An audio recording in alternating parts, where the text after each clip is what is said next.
Si bien la mayoría de las redes sociales imponen como norma que no la utilizan menores de 13 años, lo cierto es que cada vez más niños en edad escolar se registran, comparten fotos y videos con sus amigos.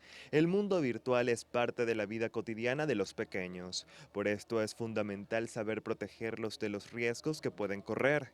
Cuando de redes sociales se trata, es importante que los padres les enseñen a sus niños a configurar sus perfiles de modo que todo lo que publiquen sea privado, es decir, que solo sus contactos tengan acceso al contenido. Hay que evitar proporcionar datos como direcciones, números telefónicos o localización en tiempo real. De igual manera, hay que explicarle a los pequeños con qué facilidad un adulto desconocido podría hacerse pasar por un niño de su edad. Por eso solo deben aceptar como contactos a amigos y familiares conocidos y con quienes tengan confianza fuera de la pantalla. Si un desconocido intenta abordarlos en una red social, si les deja mensajes y no se da por vencido frente a la negativa de ellos a aceptarlo como contacto, los niños deberían notificarle a los padres antes que a nadie y después reportarlo o bloquearlo.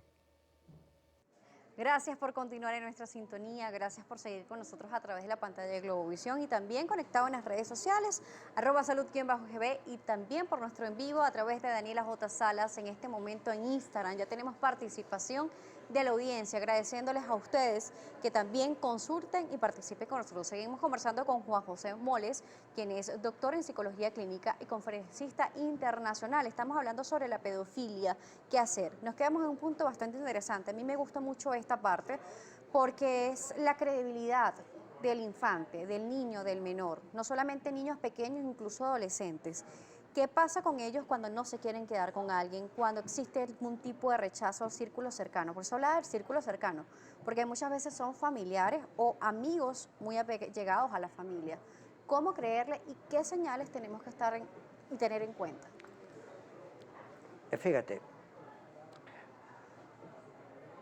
el ser humano es un ser sexual y su sexualidad va avanzando a lo largo de toda la vida. Los niños son seres sexuales, pero evidentemente los intereses sexuales de los niños no necesariamente o definitivamente no tienen que ver con los intereses sexuales de los adultos.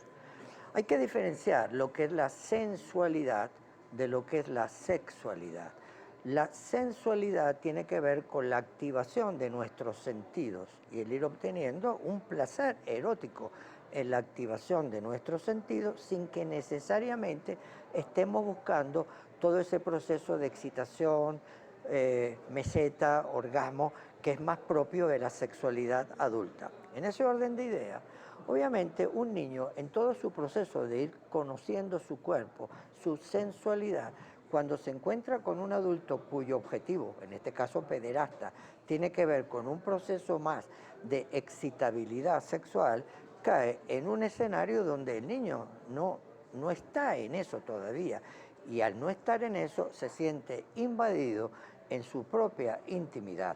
Esa invasión de su propia intimidad lo coloca a él en un interrogante que no logra entender qué es lo que puede estar pasando. Doctor Moles, ¿a partir de qué edad se le debe llamar por el nombre de la parte genital a los niños y enseñarle de que son zonas que debe cuidar de extraños, de otras personas y además que puede hacer de manera independiente su higiene y que es una parte que no debe ser tocada? ¿A partir de qué edad? Mira, esa es una pregunta que tú haces muy importante.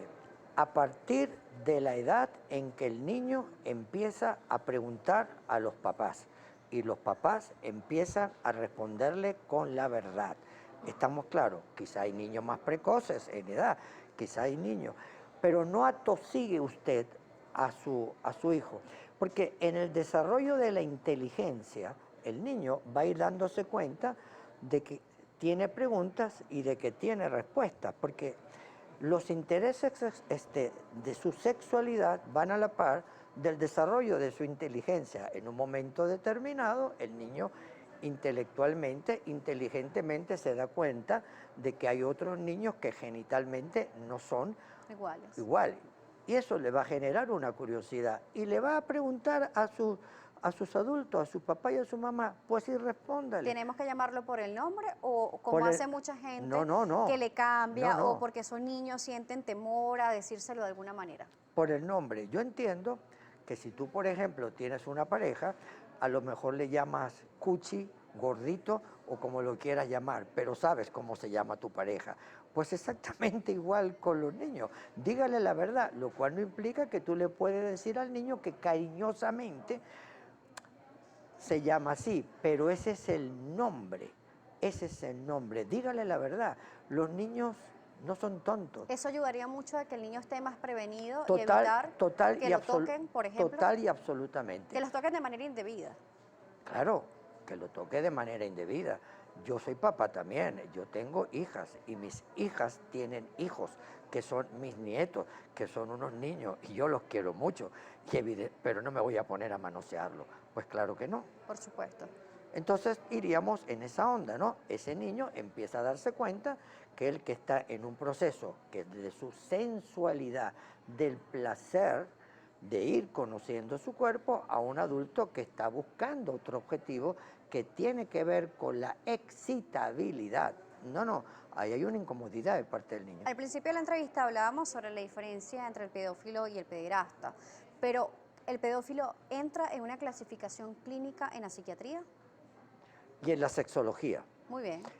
Y en la sexología, porque evidentemente la pedofilia cae dentro de lo que son las parafilias. Y las parafilias, evidentemente, no solamente es campo de la psicología, no solamente es campo de la psiquiatría, sino también, obviamente, de la sexología.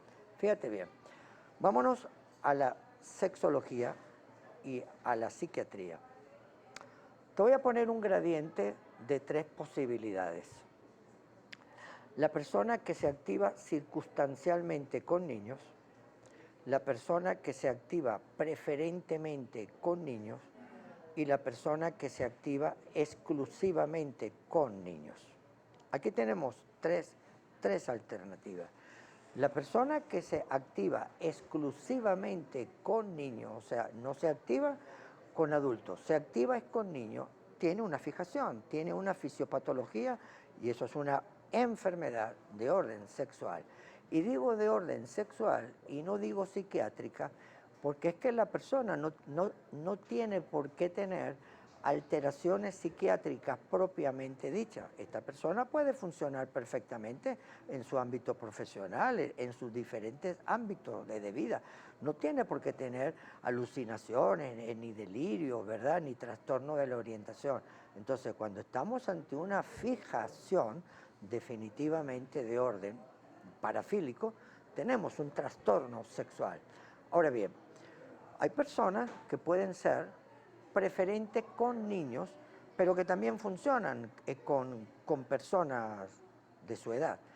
Si funcionan con personas de su edad, pero son preferentemente con niños y pueden conocer los inconvenientes de tener relaciones sexuales con niños, ¿por qué lo hace? Aquí pueden haber otras patologías psiquiátricas. Y eso lo vamos a ver en la próxima parte. Vamos a hacer otra pausa y dentro de las patologías psiquiátricas vamos a ver también el llamado movimiento MAP. Ya nos están preguntando a través de las redes sociales. A la pausa nos seguirá acompañando Juan José Moles, psicólogo clínico, doctor en psicología clínica y también congresista internacional. A la pausa y regresamos.